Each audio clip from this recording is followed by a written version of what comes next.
आसमा ने और उमर ने ये चीज़ साबित कर दी है, इनकी मोहब्बत ने, इनकी मोहब्बत की लाजवाब दास्तान ने, कि जब आप किसी से मोहब्बत करते हो, कोई वादा करते हो, कस्में देते हो, तो कुछ भी हालात हो जाए एक दूसरे से दूरी बर्दाश्त नहीं होती है। शादी से 1 साल कबल नाज़रीन, आज आपको मोहब्बत की एक ऐसी दास्तान सुनाने जा रही हूँ मैं, जिसको सुनकर आप भी कहेंगे कि वाकई मोहब्बत लाजवाल होती है। जब आप किसी से प्यार करते हैं तो जीने मरने की कस्में खाते हैं, तो कुछ भी हो जाए, कैसे भी हालात हो जाए, लेकिन आप साथ रहते हैं। तो कहानी कुछ ऐसी है जनाब। ये कहानी कराची में मुकीम आसमा और उमर की है। इन दोनों की प्यार की ये कहानी है कि आसमा और उमर बेसिकली आपस में कजन्स होते हैं और शुरू से ही इनको एक दूसरे के साथ प्यार होता है और इनका प्यार इनकी उम्रों के साथ साथ परवान चढ़ता है।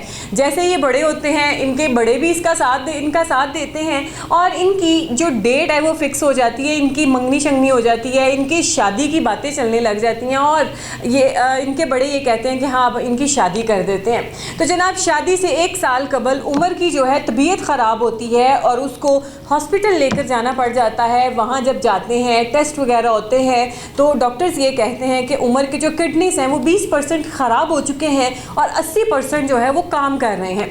आसमा ये सुनकर घबरा जाती है, क्योंकि ये सौदा ज़िंदगी भर का होता है। कोई 2-4 दिन का मामला तो होता नहीं है कि आप शादी कर लें और बस कोई गुड्डा गुड्डी का खेल है, तो नहीं, ये तो ज़िंदगी के सौदे होते हैं जनाब, शादी। आसमा जो है, सारी फैमिली घबरा जाती है सुनकर के ये क्या हो रहा है, किस रुख को जाएंगी ये बातें। लेकिन आसमा नहीं घबराती है। वो जो उसने वादे उमर को दिए होते हैं, वो जो कस्में इन्होंने आपस में ली होती हैं, वो उसके ऊपर पूरा उतरती है और इनकी शादी जो है वो अंजाम पा जाती है। यानी कि आसमा बगैर घबराए, बगैर किसी डर खौफ के उमर के साथ शादी कर लेती है और उसका ये ईमान होता है कि जो भी होगा हम साथ में देखेंगे, मैं तुम्हें इस हाल में छोड़ नहीं सकती हूँ। तो जनाब, इनकी शादी हो जाती है। इनकी शादी बहुत अच्छे तरीके से गुजर रही होती है, बहुत खुश खुर्रम होते हैं। अल्लाह पाक इनको 2 बच्चों से भी नवाजता है कि एक दिन ऐसा होता है कि उमर की तबीयत अचानक ख़राब हो जाती है।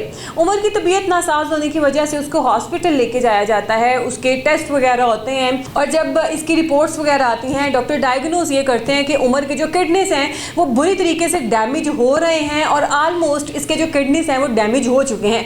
अब आसमा डॉक्टर से एक क्वेश्चन करती है कि डॉक्टर, इसका क्या हल है कि मैं अपने शौहर के साथ एक लंबी पुरसुकून ज़िंदगी गुजार सकूं। तो डॉक्टर उसका हल ये बताते हैं कि जनाब, इनका किडनी ट्रांसप्लांट ही हो सकता है, तो ये फिर ही सर्वाइव कर पाएंगे। अदरवाइज जो है वो डायलिसिस पे इंसान जाता है और फिर कमज़ोर और फिर एक दिन अल्लाह के पास चला जाता है। तो आसमा जो है वो डॉक्टर को कहती है कि उमर को किडनी अपना मैं डोनेट करूँगी, आप जो है वो आपका जो भी प्रोसीजर है आप वो स्टार्ट करें।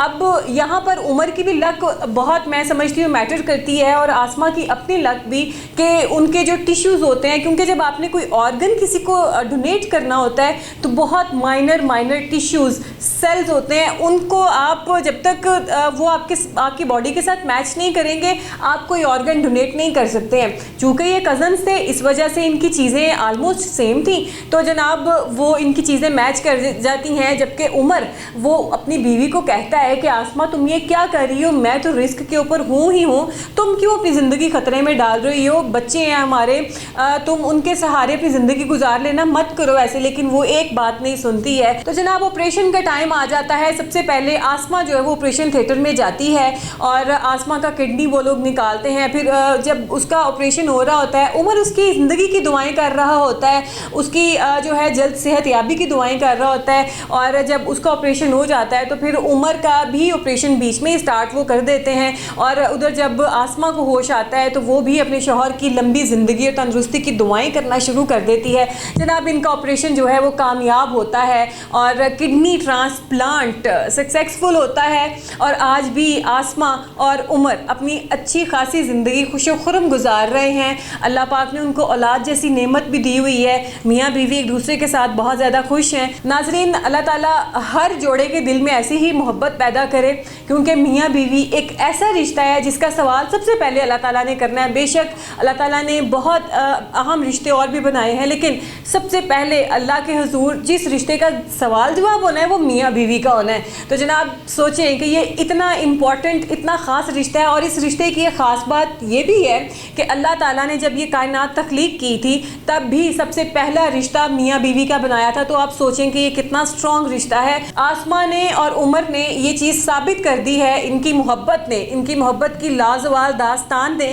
कि जब आप किसी से मोहब्बत करते हो, कोई वादा करते हो, कस्में देते हो, तो कुछ भी हालात हो जाएं, एक दूसरे से दूरी बर्दाश्त नहीं होती है। जो भी फिर हालात पड़े एक साथ काटने पड़ते हैं। इसी तरीके से आसमा ने और उमर ने भी काटे हैं। तो जनाब इतनी खूबसूरत ये मोहब्बत की दास्तान है कि जितनी बार भी इनकी स्टोरी सुने उतनी बार ही आप जो है अपने अंदर एक सुकून महसूस करते हैं कि ऐसे लोग भी दुनिया में मौजूद हैं जो मोहब्बत करते हैं और मोहब्बत में एक दास्तान छोड़ जाते हैं। तो हमारी बहुत सारी दुआएं हैं आसमा के साथ, उमर के साथ, कि अल्लाह पाक इनको हमेशा सलामत रखे, हमेशा अल्लाह पाक इनको खुशियाँ दे। ये अपने बच्चों की शादियाँ करें, अपने बच्चों के बच्चों की शादियाँ भी होते देखें। अल्लाह ताला इनको इतनी खुशियाँ अता करें।